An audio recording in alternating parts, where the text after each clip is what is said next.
চট্টগ্রাম নগরে বিএনপির নির্বাচনী জনসংযোগে ভয়াবহ গুলিবর্ষণের ঘটনা ঘটেছে। ৫ নভেম্বর বুধবার সন্ধ্যায় বায়েজিদ বোস্তামি থানার চালিতাতলী এলাকার খন্দকার পাড়ায় বিএনপি মনোনীত প্রার্থী ও নগর বিএনপির আহ্বায়ক এরশাদ উল্লাহ জনসংযোগ করছিলেন। হঠাৎই গুলির শব্দে ছত্রভঙ্গ হয়ে যায় পুরো জনতা। মুহূর্তের মধ্যে আতঙ্ক ছড়িয়ে পড়ে পুরো এলাকায়।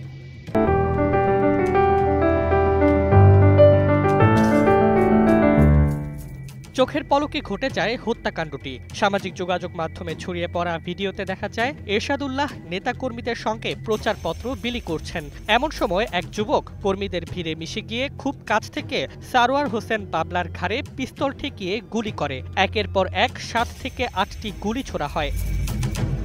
ঘটনাস্থলেই লুটিয়ে পড়েন বাবলা। গুরুতর আহত হন এরশাদ উল্লাহ ও আরও ৪ জন। গুলিবিদ্ধদের মধ্যে বিএনপি প্রার্থী এরশাদ উল্লাহর পেটে গুলি লাগে, তবে চিকিৎসকেরা জানিয়েছেন তিনি শঙ্কামুক্ত।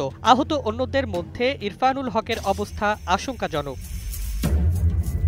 নিহত সারোয়ার হোসেন বাবলাকে সন্ত্রাসী হিসেবে চিহ্নিত করেছে পুলিশ। তার বিরুদ্ধে চাঁদাবাজি, অস্ত্র, হত্যাসহ ১৫টি মামলা রয়েছে। পুলিশ জানায়, এলাকায় আধিপত্য বিস্তার নিয়ে বিদেশে পলাতক সন্ত্রাসী সাজ্জাদ আলীর সঙ্গে বাবলার দীর্ঘদিনের বিরোধ চলছিল। এর আগেও গত মার্চে সারোয়ারকে লক্ষ্য করে গুলি চালানো হয়েছিল। বাবলার ভাই আজিজ হোসেন বলেন, ছোট সাজ্জাদের লোকজন আমার ভাইকে মারার হুমকি দিত। এরশাদ উল্লাহর জনসংযোগে নিরাপত্তা থাকবে ভেবেই অংশ নিয়েছিলাম।